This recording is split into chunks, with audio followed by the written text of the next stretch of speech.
ऐसी परिपथ जिसमें ओमी प्रतिरोध R, प्रेरकत्व L एवं संधारित्र C हो, जिसको LCR परिपथ भी कहा जाता है। ये बहुत ही क्या है, महत्वपूर्ण है, 5 नंबर का सवाल है, याद रखना इसे। ठीक है भाई, तो सबसे पहले हम इसका परिपथ तैयार कर लेते हैं। ये आपका प्रेरकत्व L, फिर संधारित्र और ये आपका प्रतिरोध आपस में कौन से क्रम में जुड़े हैं, श्रेणी क्रम में, और इनके सिरों के मध्य क्या लगाया गया है, प्रत्यावर्ती वोल्टेज स्रोत लगाया गया है, जिसका मान कितना होता है, V बराबर V0 sin ओमेगा t। ठीक है, ये आपका कुंडली हो गया L, ये आपका संधारित्र C, ये आपका प्रतिरोध R। ठीक है, अब मान लेते हैं कि L के सिरों पर उत्पन्न विभवांतर क्या है, VL, संधारित्र के सिरों के बीच उत्पन्न विभवांतर क्या है, VC, और प्रतिरोध के सिरों के बीच विभवांतर क्या है, VR है। इस तरीके से हमारा डायग्राम कंप्लीट हो जाएगा। अब हम इसमें देखेंगे सबसे पहले इसके जो आरेख है कैसे बनेगा, तो ध्यान से देखना ये कैसे बनेगा। पहले चलिए इधर ध्यान देना भाई, एक्स डायरेक्शन में क्या रहता है आपको मालूम होगा, I धारा रहती है, और वाई डायरेक्शन में, तो सबसे पहले आपको याद रखना है इसमें तीनों है LCR। ठीक है ना भाई, तो जब हम सिंगल सिंगल इसका पढ़े थे R परिपथ, C परिपथ और L परिपथ में, तो आपको मालूम होगा कि धारा के साथ कौन सा रहता है आपका, प्रतिरोध R रहता है, इसका विभवांतर रहता है। ये दोनों कौन से डायरेक्शन में रहते हैं, आपका LCR परिपथ में धारा और VR एक ही रेखा में होते हैं। अब आते हैं देखना, ये R का बात हो गया कंप्लीट। अब हम L को देखते हैं, यानी कि VL, इसके विभवांतर को देखना, तो आपको मालूम होगा कि धारा से वोल्टेज L परिपथ में 90 डिग्री अग्रगामी होता है, तो यानी कि इस डायरेक्शन में होगा। ठीक है ना भाई, तो मान लेते हैं कि यहाँ पर क्या है आपका VL, और धारा से C वाले परिपथ में जो आपका C का परिणामी वोल्टेज है, यानी कि विभवांतर है, वो धारा से 90 डिग्री क्या होता है, पश्चगामी होता है। तो मान लेते हैं कि ये यहाँ पर है VC।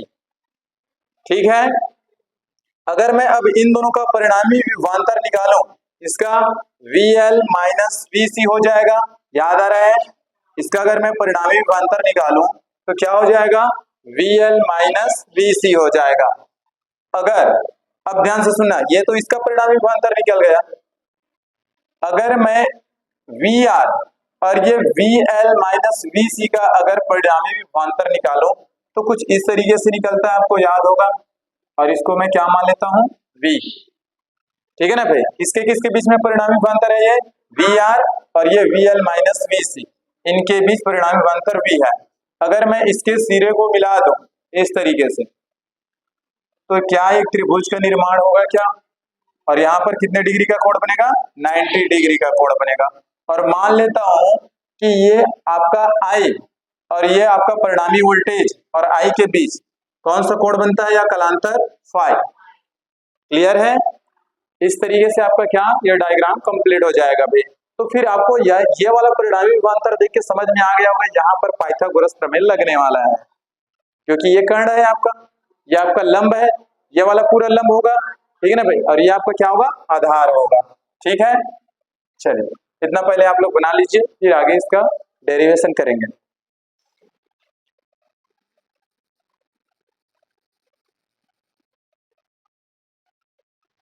बन गया 90 डिग्री।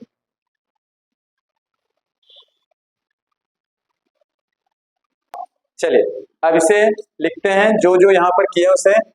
माना ओमी प्रतिरोध R, ओमी प्रतिरोध R, संधारित्र C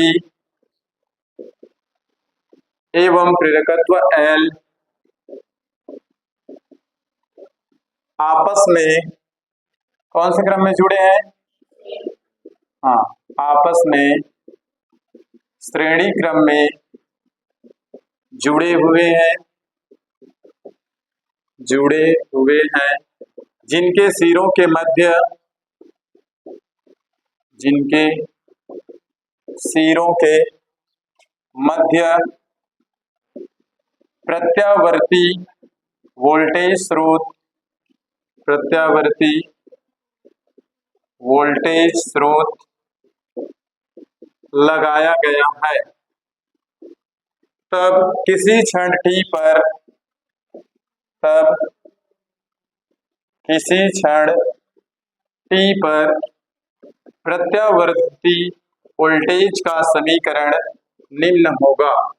प्रत्यावर्ती वोल्टेज का समीकरण निम्न होगा। क्या होता है? V बराबर V not sine omega T, समीकरण नंबर फर्स्ट। ठीक है, इतना तो आप पूरा अभी तक करते आ रहे हैं भाई। अब क्या होगा, अब हम इनका क्या निकालेंगे? विभवांतर निकालेंगे, तीनों का, एल सी आर का विभवांतर निकालेंगे। तो मान लेंगे कि इस परिपथ में प्रवाहित होने वाली धारा क्या है? आई है। माना इस परिपथ में, इस परिपथ में प्रवाहित होने वाली धारा, होने वाली धारा आई हो तो ओम के नियम से, ओम के नियम से, ओम का नियम क्या बोलता है? V बराबर आई आर, इतना। ठीक है, अब हम निकालेंगे प्रेरकत्व L के सिरों पर विभवांतर। ठीक है, तो लिखेंगे इसलिए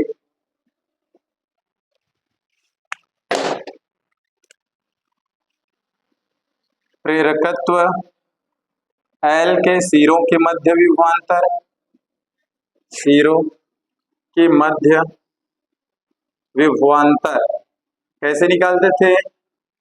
VL बराबर क्या हो जाएगा? IXL, ये इसका हो गया। इसी प्रकार सबका निकालेंगे। फिर संधारित्र C के सिरों के मध्य विभवांतर, संधारित्र C के सिरों के मध्य विभवांतर, ये हो जाएगा VC IXC होगा। इसका मतलब समझ में आ रहा होगा? ठीक है ना भाई। इसी प्रकार निकालेंगे ओमी प्रतिरोध, ओमी प्रतिरोध R के सिरों के मध्य विभवांतर VR बराबर हो जाएगा IR। इस तरीके से हम इनके सभी के मध्य विभवांतर निकालेंगे। ठीक है, चलिए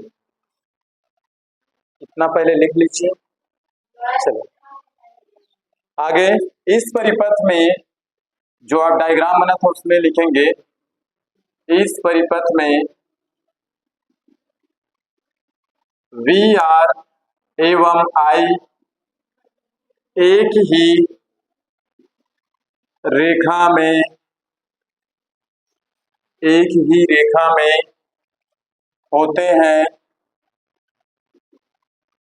तथा VL धारा I से 90 डिग्री अग्रगामी एवं VC धारा I से 90 डिग्री पश्चगामी होता है।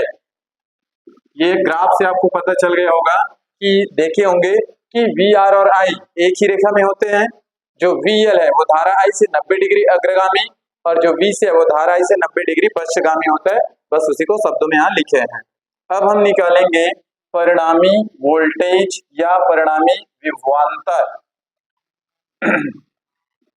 परिणामी वोल्टेज या परिणामी विभवांतर। माना VL माइनस VC व VR का परिणामी विभवांतर क्या माने थे? परिणामी विभवांतर क्या निकाले थे? V हो तो यहां लगाएंगे पाइथागोरस प्रमेय से। पाइथागोरस प्रमेय से। क्या होता है पाइथागोरस प्रमेय? कर्ण का वर्ग यानी कि v का वर्ग होगा। अच्छा, इसमें लंब कौन है और आधार कौन है? वी आर आपका आधार है, नीचे वाला लंब आपका कौन है? वी एल माइनस वी सी का वर्ग। इतना है ना भाई, देख लेना डायग्राम, यहाँ तो मिट गए हैं। अब चलिए सबका वैल्यू रखते हैं, ठीक है ना। अच्छा, इस वर्गमूल को पहले पक्षांतर कर देता हूँ, वर्ग को पक्षांतर करेंगे वर्गमूल में जाएगा, ठीक। तो v, अच्छा इनका वैल्यू रख देते हैं, एक बार ना लिखते हुए इसका सीधा वैल्यू रख देते हैं। तो वी आर का मान क्या निकाले हैं? आई आर, तो आई आर का वर्ग प्लस वी एल की जगह क्या रखेंगे? आई एक्स एल माइनस वी सी की जगह आई एक्स सी का वर्ग।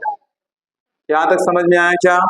चलिए अब पहले इसका वर्ग करते हैं, तो ये हो जाएगा आपका अंडर रूट आई का वर्ग आर का वर्ग, होगा क्या इतना?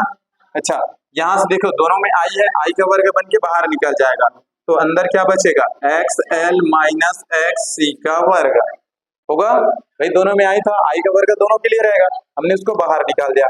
अब यहां से आई के वर्ग को पहले फिर कॉमन निकालेंगे, ठीक है, ध्यान से देखते जाना भाई।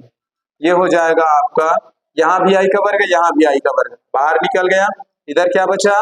आर का वर्ग, ठीक। इधर क्या है आपका? Plus X L minus X C का वर्ग, इतना है, ठीक है ना भाई, ये इतना हो गया है आपका। अब आई का वर्ग है, तो वर्गमूल से निकल के एक बार में बाहर आएगा, तो v बराबर क्या हो जाएगा? आई आ गया बाहर, तो अंदर क्या बचे इस बार?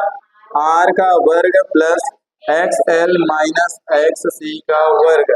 अच्छा, कौन से नंबर का इक्वेशन है? चलो इसको इक्वेशन नंबर 2 देना। यहाँ तक क्लियर हो गया? यही आपका क्या है? यही आपका परिणामी वोल्टेज या परिणामी विभवांतर का व्यंजक है। अब हम निकालेंगे यहाँ पर प्रतिबाधा, ठीक है ना भाई, तो यहीं से निकलेगा आपका प्रतिबाधा। प्रतिबाधा ये कैसे निकलेगा यार? ठीक, ये आपका परिणामी वोल्टेज या परिणामी विभवांतर। अब निकालेंगे प्रतिबाधा, तो प्रतिबाधा कैसे निकलेगा? यहीं से निकलेगा आपका प्रतिबाधा, ठीक है। कैसे हो जाएगा? समीकरण 2 से, समीकरण 2 से, तो समीकरण 2 से पहले इसको लिख लेना कि v बराबर आई अंडर रूट आर का वर्ग plus X L minus X C का। अब ध्यान से देखो, ये गुणे में है, इधर आएगा तो भाग में होगा, तो ये हो जाएगा v upon I equal under root R square plus X L minus X C का वर्ग, ठीक है। इसको देना इक्वेशन नंबर 3। अब आपको कुछ समझ में आ रहा है? क्या होगा? ओम के नियम की तुलना करेंगे ना, तो लिखेंगे समीकरण 3 की ओम के नियम से, ओम के नियम क्या होता है? ओम का नियम v बटे आई बराबर आर से तुलना करने पर, तुलना करने पर ये वाला क्या किसकी जगह दिख रहा है आपको? आर की जगह, तो तुलना करने पर under root R square plus X L minus X C का वर्ग, इस परिपथ का क्या होगा? इस परिपथ का प्रभावी प्रतिरोध होगा, प्रभावी प्रतिरोध होगा, जिसे क्या कहते हैं? जिसे प्रतिघात कहते हैं, सॉरी प्रतिबाधा, सॉरी सॉरी सॉरी प्रतिबाधा कहते हैं, ठीक है। इसे क्या कहते हैं? प्रतिबाधा कहते हैं। इसे जेड से प्रदर्शित करते हैं, इसे जेड से प्रदर्शित करते हैं, इसलिए जेड बराबर क्या हो जाएगा? ये पूरा हो जाएगा आपका under root R square plus X L minus X C का वर्ग। आप चाहो तो इसकी जगह वैल्यू रख सकते हो आर का वर्ग प्लस एक्स एल की जगह क्या रख सकते हो? ओमेगा एल माइनस एक्स सी की जगह 1/ओमेगा सी। यहाँ कंफ्यूज मत होना, ठीक है। एक्स एल का मान क्या होता है ओमेगा एल और एक्स सी का मान होता है 1/ओमेगा सी। इस तरीके से ये हमारा निकल गया परिणामी आपका प्रतिबाधा। अब निकालेंगे हम लोग कालांतर। ठीक है, चलिए कालांतर निकालेंगे अब। तो यदि परिपथ का परिणामी वोल्टेज V धारा I के साथ पाई कालांतर बनाता हो, तो यदि परिपथ का परिणामी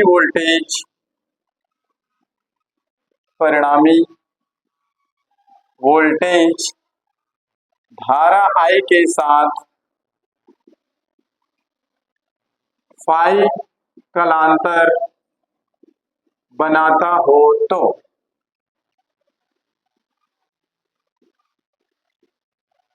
कालांतर कैसे निकालते हैं? 3 फाई बराबर लंब बटे आधार होता है, तो यहाँ लंब क्या है आपका VL माइनस VC बटे में VR। अब सबका मान रख दो फिर से, ठीक है। तो 10 फाई VL का मान क्या रखेंगे IXL माइनस VC का मान IXC और VR का मान IR हो जाएगा। कहाँ से आया, समझ में आया क्या? ये विभवांतर निकाले थे वहां से। अच्छा, यहाँ से I है, दोनों जगह से निकाल दे बाहर, ठीक है, कॉमन निकलेगा। चलो निकालें, तो ये हो जाएगा आपका 10 फाई I निकलेगा बाहर, अंदर बचेगा XL माइनस XC और बटे में IR। तो यहाँ से I और I कैंसिल हो जाएगा, ये दोनों कैंसिल हो जाएंगे भाई। तो बचेगा क्या आप? तो 10 फाई, ठीक है ना। अच्छा, एक बार नहीं लिख रहा हूं मैं, इसकी जगह सीधा वैल्यू रखा हूं। XL की जगह क्या रख सकता हूं ओमेगा L माइनस XC की जगह क्या रखूंगा 1/ओमेगा C और बटे में क्या है R। चलेगा ना? अगर मैं यहाँ से सिर्फ फाई का मान निकालूं तो ये 10 कहाँ जाएगा, 10 इनवर्स हो जाएगा और ये हो जाएगा ओमेगा L माइनस 1/ओमेगा C और बटे में क्या हो जाएगा, यही है आपका क्या कालांतर का व्यंजक। लेकिन अभी एक चीज और बचा है, अनुनादी आवृत्ति। कालांतर समझ में आ गया? चलिए अनुनादी आवृत्ति निकालेंगे। तो अनुनाद की स्थिति में क्या होता है, अनुनाद की स्थिति में XL इक्वल XC कितना होता है, ठीक है ना भाई। ये दोनों आपस में क्या होते हैं, बराबर होते हैं। यही आपका क्या कहलाता है, अनुनादी आवृत्ति कहलाता है। इसलिए क्या हो जाएगा XL इक्वल XC। XL की जगह क्या रखेंगे ओमेगा L, XC की जगह क्या रखेंगे 1/ओमेगा C। ओमेगा को इधर ले जाओ, कितना हो जाएगा ओमेगा का स्क्वायर। L को नीचे ले जाओ तो कितना बनेगा LC। अगर मैं इसको पक्षांतर करूं वर्ग को, तो किसमें जाएगा वर्गमूल में आएगा 1/LC। तो 1 का स्क्वायर कितना होगा 1 ही, और ये आपका अंडर रूट LC। ओमेगा की वैल्यू रखो, ओमेगा बराबर क्या होता है 2 पाई न्यू, ये होता है, ठीक है ना भाई। इसकी जगह वैल्यू रख दो 2 पाई न्यू और ये हो जाएगा 1/√LC। अगर मैं न्यू का मान निकालूं तो ये मल्टीप्लाई में है, इधर आएगा तो किसमें होगा डिवाइड में, तो ये हो जाएगा 2 पाई√LC।